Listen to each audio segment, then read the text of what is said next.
రాజ్యాన్ని సాంబయ్యని ప్రేమించి వారికి ఇచ్చినటువంటి కుమారుడు. మరి మనమే పేరు పెట్టాం, యేసుబాబు అని పేరు పెట్టాం. బాబులో యేసున్నాడు కానీ చర్చికి మాత్రం రాడు. ఏది ఏమైనా మరి దేవుని కృప ఆ బిడ్డ పట్ల దేవుడు ఉంచాడు. సుగుణాకి ఎంతో ఇష్టం దేవుళ్ళో ఉండాలని, దేవుళ్ళో ఉంటే బాగుంటుందని అంత ఆశపడింది. కానీ తల్లిదండ్రులుగా మనము మరి అమ్మమ్మగా పెద్దవాళ్ళముగా మనం ఆశపడటంలో తప్పులేదు. కానీ ఏది ఏమైనా మన పిల్లలు మన మాట విని దేవుని కలిగి ఉంటే అది గొప్ప సంతోషం, అది గొప్ప ఆనందం.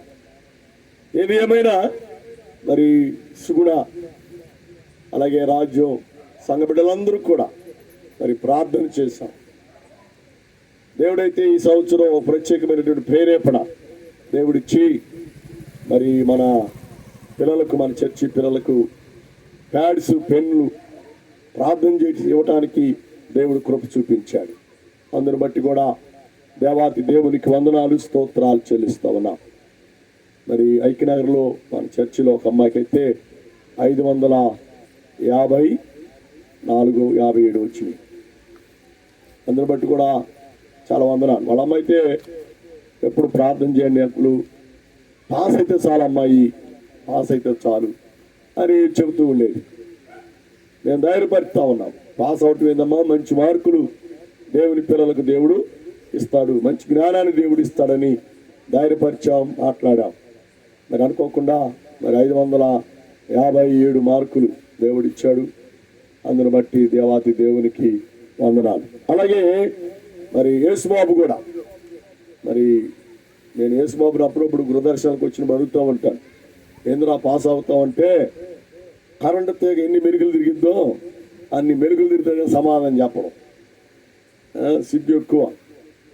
ఏది ఏమైనా దేవుడు మనందరి ప్రార్థన, మరి వాళ్ళ అమ్మమ్మ అయితే ఎన్నో రోజులు ఉపవాసం ఉండి ప్రార్థన చేసింది. మరి అందరి ప్రార్థన, మరి అమ్మమ్మ ప్రార్థన, యేసుబాబు కూడా ప్రార్థన చేసుకుని మరి బయలుదేరతారు స్కూల్కి. ఆ భక్తి, ఆ విశ్వాసమును బట్టి దేవుడు ఆ బాబుకు 523 మార్కులు మన ప్యారల్ హై స్కూల్లో మరి చదువుతూ దేవుడు అన్ని మార్కులు, గవర్నమెంట్ స్కూల్లో చదువుతూ అన్ని మార్కులు దేవుడు ఇచ్చాడంటే చాలా అద్భుతం. దేవునికి స్తోత్రం చెప్పండి. హల్లెలూయా. ఇంకా ఫ్లెక్సీ వేయలా, ఫ్లెక్సీ వేస్తారేమో, వేసే ఫ్లెక్సీలో యేసుబాబు బొమ్మ కూడా ఉంటుంది. సాల్మాన్ మాస్టర్ గారు ఉండి పాటికి వేసేవాడే, సాల్మాన్ మాస్టర్ గారు లేడు. ఏది ఏమైనా వేసినా ఎగిపోయినా మన పిల్లలు మంచి మార్కులతో పాస్ అవ్వటం దేవుడిచ్చిన కృపను బట్టి, దేవుడిచ్చిన ధన్యతను బట్టి దేవాతి దేవునికి వందనాలు, స్తోత్రాలు చెల్లిస్తూ ఉన్నాం. కాబట్టి పిల్లరా, మనల్ని మనం దేవునికి అర్పించుకొని, మనల్ని మనం దేవునికి సమర్పణ చేసుకొని, దేవుని చిత్తానుసారముగా మనం జీవించినట్లయితే దేవుడు మన జీవితాల్లో, మన కుటుంబాల్లో గొప్ప అద్భుతాలు, కార్యాలు చేస్తూ ఉంటాడు. నిజంగా ఐక్యనగర్ చర్చి కానివ్వండి, అలాగే ఆంధ్రరత్నగర్ చర్చి కానివ్వండి, అలాగే అబ్దుల్ కలాం కాలేజ్ చర్చిలో కానివ్వండి, వీళ్ళందరూ పాస్ అయ్యారు. అందరూ చప్పట్లు కొట్టి దేవుని స్తోత్రం చేద్దాం. అందరూ ఆఖరికి జోవేలు కూడా పాస్ అయ్యారు. ఇంద్రా బాబు అంటే ఫోన్ చేస్తే అంకులు పాస్ అయిన అంకులు, ఎంత సంతోషం కదండి. పిల్లలు ఒక గెలుపు గెలిస్తే, ఒక విజయం వారి సొంతమైతే ఎంత ఆనందం ఉంటుంది కదా. నిజంగా మనందరి ప్రార్థన, ఉపవాస ప్రార్థన 40 రోజులు ప్రార్థన చేశాం. ఉపవాసం ఉండి 40 రోజులు దేవుని సన్నిధిలో మనం గడిపాం. మన బిడ్డల కొరకు కన్నీరు కార్చాం, మన బిడ్డల కొరకు అంగలార్చాం, మన బిడ్డల కొరకు మనం రోధించాం. దేవునికి స్తోత్రం. హల్లెలూయా. ఇది ఒక విజయం అయితే, తులసి కుటుంబంలో మరి ఇందుకి మరి దేవుడు మంచి విజయాన్ని, సుఖమైన ప్రసవాన్ని, మంచి మగబిడ్డను దేవుడు ఆ బిడ్డకు అనుగ్రహించాడు. వాళ్ళు అనుకున్న డేట్ వేరు, డాక్టర్లు ఇచ్చిన డేట్ వేరు. దేవుడు ముందుగానే మంచి కుమారుని దేవుడు ఆ బిడ్డకు అనుగ్రహించాడు. ఎందుకంటే ఈ మాటలు చెబుతుంది, దేవుని కలిగి ఉంటే దేవుడు మనకి ఎన్నో మేలులు చేస్తాడు, ఎన్నో ఉపకారాలు చేస్తాడు. ఎన్నో సహాయాలు దేవుడు మనకు చేస్తాడు. మనం ఊహించిన దానికంటే, మనము తలంచిన దానికంటే, మనం అడుగు వాటికంటే అత్యధికంగా దేవుడు ఆశీర్వాదాలతో మనలను నింపుతాడు. దేవుడు మనల్ని బలపరుస్తాడు. ఆయన కృప చేత ఆదరిస్తాడు. ఆయన కృప చేత మనకు సహాయం చేస్తాడు అని దేవుని వాక్యము ద్వారా దేవుడు మనకు జ్ఞాపకం చేస్తాడు. చూడండి, బైబిల్ ఒక మాటని తలంపుకు తెస్తాను. దయచేసి మహాజ్ఞాని సొలొమోను రాసినటువంటి సామెతల గ్రంథం 10వ అధ్యాయం మొదటి వచనాన్ని చదివి సహాయం చేయండి. సామెతల గ్రంథం 10వ అధ్యాయం మొదటి వచనంలో, జ్ఞానము గల కుమారుడు తండ్రిని సంతోష పెడతాడు. ఏంటండి? జ్ఞానము కలిగిన కుమారుడు తండ్రిని ఎంతగానో సంతోష పెడతాడు. ఇప్పుడు యేసుబాబుని ఏం చెప్పాలి మనం? జ్ఞానం కలిగిన కుమారుడు. జ్ఞానము అతనికి మంచి మార్కులు ఇచ్చింది. జ్ఞానము మంచిగా చదవడానికి ఆసక్తిని చూపించింది. జ్ఞానము తన జీవితంలో గొప్ప కార్యాలను జరిగించడానికి ఎంతగానో ఉపయోగపడింది. కాబట్టి జ్ఞానము కలిగిన కుమారుడు ఎవరిని సంతోష పెడతాడట? తండ్రిని, తల్లిని, ఏమండి, వారి బంధువులందరినీ సంతోష పెడతాడు. కాబట్టి ఎవరు కూడా పిల్లరా దుఃఖపడనీయుడు, ఎవరిని బాధపడనీయుడు, ఎవరిని కష్టపడనీయుడు, ఎవరికి ఇబ్బంది కలిగించడు. కారణం ఏంటంటే అతను ఏముంది? జ్ఞానం ఉంది. జ్ఞానం ఉంది. దేవునికి స్తోత్రం, హల్లెలూయా. జ్ఞానం ఎక్కడి నుంచి వస్తుందంటే ఇదే సామెతల గ్రంథంలో మనం చూస్తే, యెహోవా యందలి భయము భక్తి కలిగి ఉండుటయే జ్ఞానమునకు మూలం. అర్థమైందండి? దేవునికి భయపడుతూ దేవుని యందలి విశ్వాసము కలిగి జీవించగలిగితే ఆ కుమారుడికి దేవుడు జ్ఞానం ఇస్తాడు, మంచి తెలివితేటలు ఇస్తాడు. దేవునికి స్తోత్రం, హల్లెలూయా. జ్ఞానం కలిగిన కుమారుడు తల్లిదండ్రులు ఏ విషయంలో ఇబ్బంది పెట్టడు, ఏ విషయంలో కష్టపెట్టడు. ఆర్థికంగా కానివ్వండి, ఇంటిలో ఉన్నటువంటి పరిస్థితులను బట్టి కానివ్వండి, ఏ విషయంలో కూడా జ్ఞానం కలిగిన వాడు కష్టపెట్టడండి, ఇబ్బంది పెట్టడు.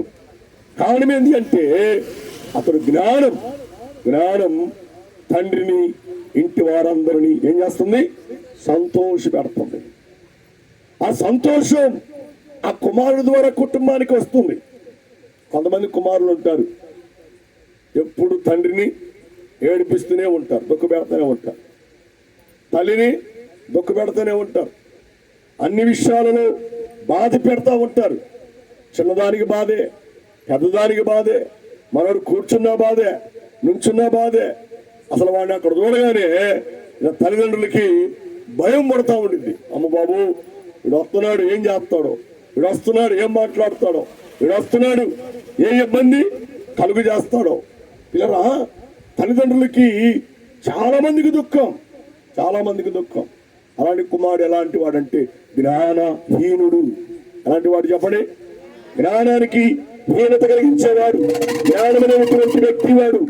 కాబట్టి పిల్లరా, అలాంటి వారిగా మనం ఉండకూడదు, అలాంటి వారిగా మన బిడ్డలు మనము పెంచకూడదు అని దేవుని వాక్యము ద్వారా దేవుడు మనకు జ్ఞాపకం చేస్తున్నాడు. కాబట్టి జ్ఞానము కలిగిన కుమారుడు తండ్రిని, తల్లిని, తోబుట్టు వారందరినీ ఏం చేస్తాడు?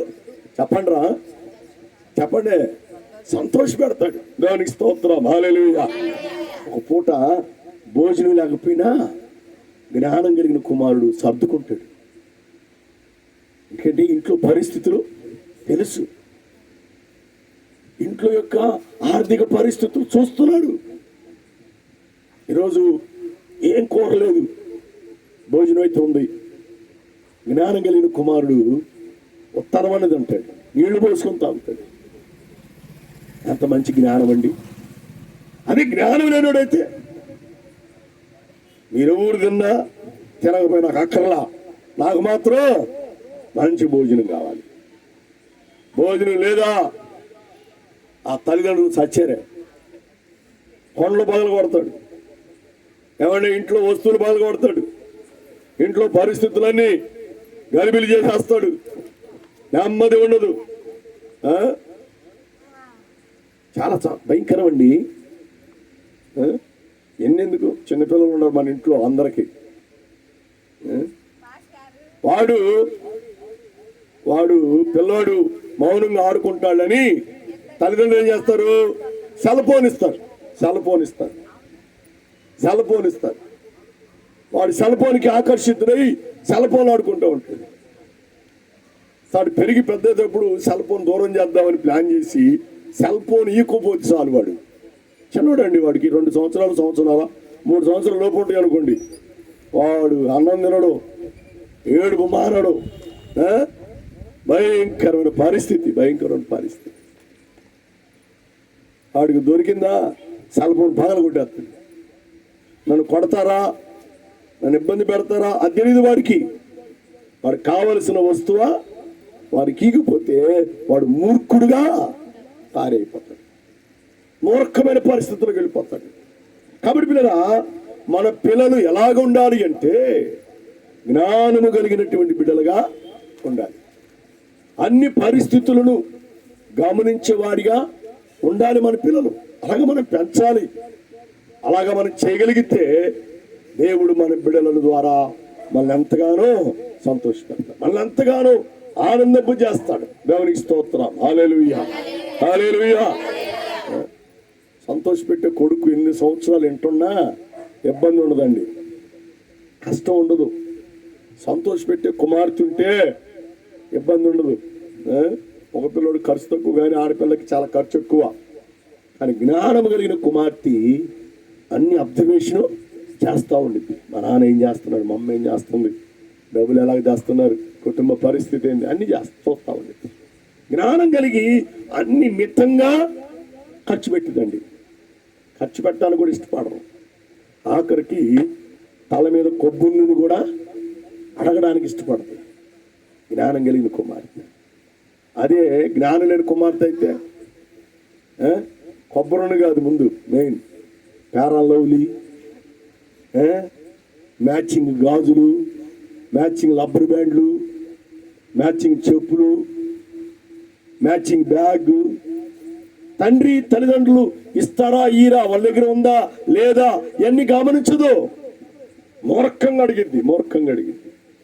అదేమంటే పక్క వాళ్ళ పోలు చూపించి వాళ్ళు చూడు అట్టున్నారు, వాళ్ళ పిల్లలు చూడు అట్టు పెంచుతున్నారు, వాళ్ళ పిల్లలకి ఏం కొదవ రాకుండా ఎట్లా చేస్తున్నారు చూడు. ఇంకొక అడుగు ముందు వేసి వాళ్ళ అబ్బాయికి వాళ్ళ అమ్మాయికి స్కూటీ కూడా కొన్నారు. నన్ను ఎందుకు కన్నారు అసలు మీరు? ఎందుకు కన్నారు మీరు నన్ను? కన్నప్పుడు అన్ని ఏమిటి మీకు బాధ్యత కదా. ఆ కూతురుని చూసి ఆ తల్లిదండ్రులు అంతగా ఏడ్చుకుంటారు. అర్థం చేసుకుని కూతురు పుట్టకపోయినా, చెప్పండి రా, పుట్టకపోయినా బాగుండేది. ఆమె ఎందుకు పుట్టింది? పుట్టి మమ్మలను ఏదిస్తుంది, పుట్టి మమ్మలను నిందిస్తుంది, పుట్టి మమ్మలను నెమ్మది లేకుండా చేస్తుంది. ఇలా అలాంటి ఆలోచన మన బిడ్డల్లో ఉంటే తల్లిదండ్రులుగా మనం సంతోషపడనే పడం. సంతోషపడాలి అంటే జ్ఞానము కలిగిన కుమారుడుగా ఉండాలి, జ్ఞానము కలిగిన కుమార్తెగా ఉండాలి. జ్ఞానము కలిగిన కుమార్తెగా ఉండాలి అంటే తల్లిదండ్రులుగా మనము ప్రార్థన చేయాలి. ప్రార్థనలో మన బిడ్డలను మనము పెంచాలి. ప్రార్థనలో మన బిడ్డలను మనము నడిపించువారముగా మనం ఉండాలి. అలాగా మనం చేయగలిగితే పరిశుద్ధాత్మ దేవుడు మనకు సహాయం చేస్తాడు. దేవునికి స్తోత్రం. హల్లెలూయా, హల్లెలూయా. నేను ఒక ఇంటికి వెళ్ళా, ప్రార్థన చేద్దాం ఇళ్ళకే. అమ్మ కూతురు కొట్టుకున్నారు, ఇద్దరు కొట్టుకున్నారు. నన్ను చూసి ఆ గొంతున్నారు, మా అన్న గొంతుని గబగబా అసలు కొట్టుకోనట్టుగా అసలు రండి అంటున్నాడు. ఊరి మంచోళ్ళు ఇల్లు, చాలా బాబులంత బయట ఉండా కూడా మంచికి, బయటికి మాత్రం చాలా మంచిగా పిలుస్తున్నారు. వెరీ గుడ్ అనుకున్నాను. అమ్మ బాగున్నారా అన్న? బాగున్నాను. నేను మాట్లాడుతూ కొంత సమయం తర్వాత వాళ్ళమ్మ నాతో కొంచెం మెట్లు దిగుతుంటే బయటకు వచ్చింది. ఏం తల్లి ఆ పిల్లకి చిన్నపిల్ల జ్ఞానం లేదనుకో, తల్లిగా నీ జ్ఞానం ఏమైంది అని అంటే ఆ అమ్మాయి ఆ తల్లి ఏడుస్తుంది, అనయ్య ఏం చెప్పను అనయ్య, ఇప్పుడు ఆ పిల్లకి 1000 రూపాయలు కావాలంట. నువ్వు ఎక్కడికి వెళ్తానో నాకు తెలియదు, ఎవరిని అడుగుతానో తెలియదు, నాకు డబ్బులు తెచ్చి అని చెప్పి ఒకటే కొడుతుంది అనయ్య. ఇగో జుట్టు మొత్తం లాగేసింది, ఇగో చీర మొత్తం లాగేసింది అనయ్య. భయంకరమైన పరిస్థితి, ఏం చెప్పుకో అర్థం కావట్లేదు అనయ్య. నువ్వు రావటం దేవుడు నిన్ను పంపించాడు అనుకున్నాను అనయ్య, లేదా నన్ను కొట్టి చంపేసేదాను అనయ్య. గిచ్చడానికి ప్రయత్నం చేస్తుంది, గొంతు పిసడానికి ప్రయత్నం చేస్తుంది. నిజంగా దేవుడు నిన్ను పంపించాడు, నేను బతికిపోయాను అన్నయ్య, నేను నీతో పాటు పక్కింటికి వెళ్ళి కూర్చుంటాను అన్నయ్య. వెళ్ళిపోయింది, పారిపోయింది. ఈరోజు బిడ్డల బట్టి తల్లిదండ్రులు పారిపోతున్నారు, తల్లిదండ్రులు పక్కింటికి వెళ్ళి తలదాచుకుంటున్నారు. కారణం ఏంటి అంటే జ్ఞానములే. మరేముంది వారిలో? మూర్ఖత్వం. మూర్ఖులుగా ప్రవర్తిస్తున్నారు. అలాంటి స్థితి, అలాంటి పరిస్థితి మీ పిల్లలలో లేకుండా ఉండాలి అంటే తల్లిదండ్రులుగా మీరు ఏం చేయాలి? ప్రార్థన చేయాలి. చిన్న వయసు నుండే వారికి ప్రార్థన నేర్పాలి. చిన్న వయసు నుండే వాక్యం చదివించే నడిపింపుల వారు నడిపించాలి, పాటలు పాడించాలి. చిన్న వయసు నుండే ప్రార్థనకి తీసుకురావాలి. అప్పుడప్పుడు నేను సుగుణాన్ని అంటూ ఉంటాను, సుగుణాగా మా సంఘస్థులు అందరితో అంటూ ఉంటాను, స్టైల్గా ఒక్కళ్ళే వస్తారు, వీళ్ళు స్టైల్గా ఒక్కళ్ళే వస్తారు చర్చి, ఇంకోళ్ళు ఎవరుందారు. అదే భోజనాలు ఉన్నాయంటే మా ఈరోజు భోజనాలు మంచి పలావ్ గిలా చేస్తున్నానంటే, పాష్ గారు భోజనాలు పెడుతున్నారు, రండి అందరూ వెళ్దాం. అమ్మా వద్దన్నా కూడా మలవాడివి పాష్ గారు చెప్పాడు అందరినీ అమ్మన్నాడు. చెప్తున్నా, మరేం చేస్తా? అర్థమైందా పిల్లరా? లోక సంబంధమైన వాటికి కాదు మనకు కావాలి, ఆత్మ సంబంధమైన రీతిలో మన బిడ్డలు మనము పెంచాలి. దేవుని స్తోత్రం, హల్లెలూయా. అప్పుడే మన కుటుంబం జ్ఞానము కలిగిన కుటుంబముగా ఉంటుంది.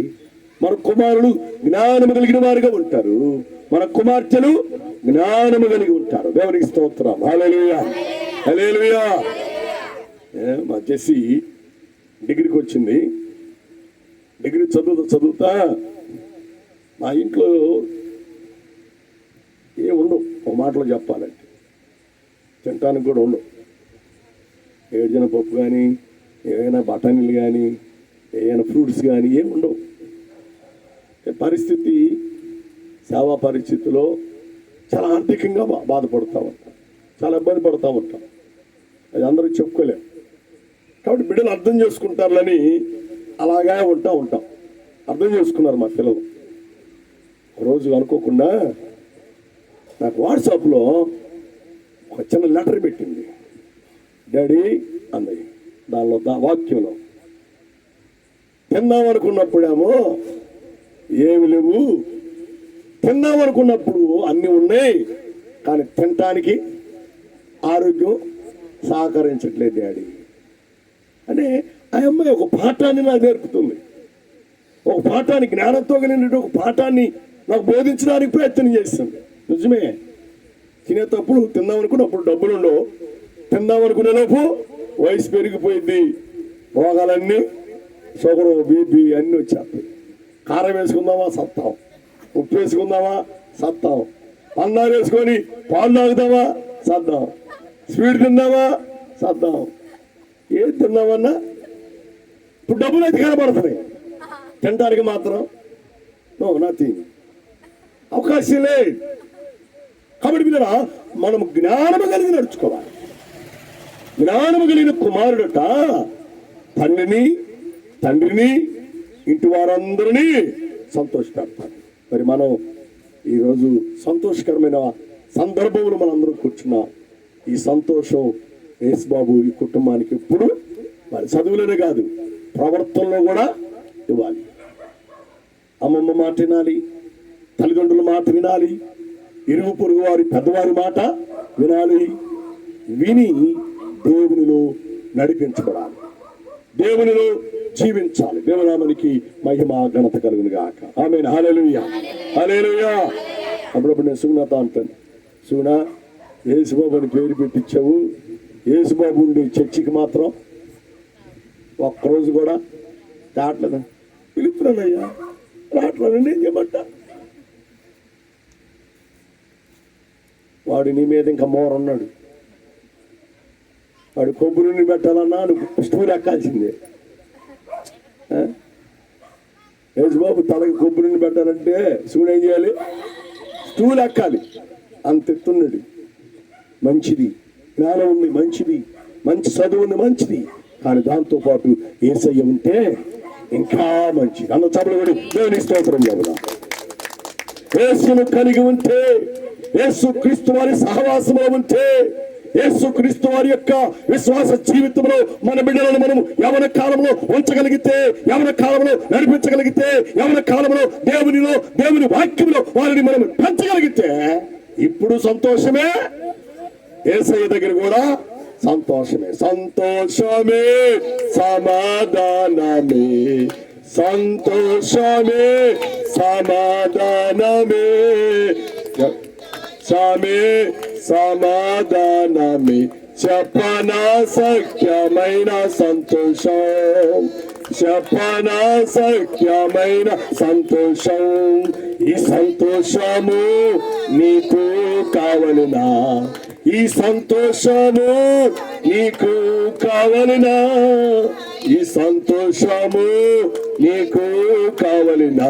నేడే యేసు నొద్దకు రాము, నేడే యేసు నొద్దకు రాము, నేడే యేసు నొద్దకు రాము. అమ్మో, ఈ సంతోషం కావాలి అంటే, ఈ సంతోషం పొందుకోవాలి అంటే, ఈ సంతోషంలో నీ ఇంటి వారు, నీ కుటుంబీకులు ఉండాలి అంటే యేసు వద్దకు రావాలి, యేసయ్య దగ్గరికి రావాలి.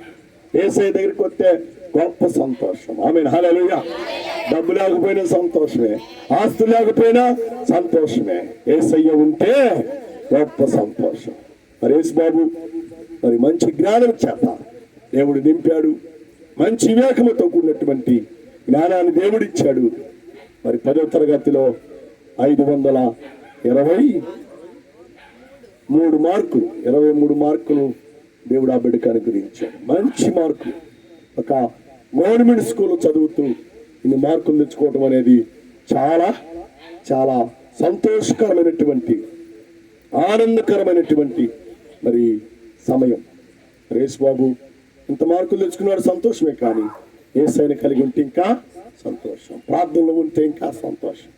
పేరు యేసుబాబు కానీ యేసుక్రీస్తు వారితో సహవాసం చేయాలి, యేసుక్రీస్తు వారిని కలిగి జీవించాలి. అలాగా జీవించి మరి ఇంకా ఉన్నతమైన స్థితిలోనికి, మరి ఇంటర్మీడియట్ మంచి మార్కులు, అలాగే డిగ్రీ లేకపోతే బీటెక్ మంచి స్థితి, మంచి మార్కులు దేవుడా బిడ్డకు ఇవ్వాలని, ఈ కుటుంబం యొక్క పరిస్థితులు యేసుబాబు ద్వారా మార్చబడాలని, మెరుగైనటువంటి ఆశీర్వాదములు ఈ కుటుంబానికి దేవుడు ఇవ్వాలని, అలాగే వాక్యం వింటున్న మీరు కూడా మీ బిడ్డలను, మీ కుమారులు కుమార్తెలను జ్ఞానముతో దేవుని సహవాసంలో దేవునితో నడిపించినట్లయితే మీ కుటుంబాల్లో కూడా ఈ కుటుంబంలో ఇచ్చిన సంతోషం, ఈ కుటుంబంలో ఇచ్చిన ఆనందాన్ని మీ కుటుంబాల్లో కూడా దేవుడు అనుగ్రహిస్తాడు.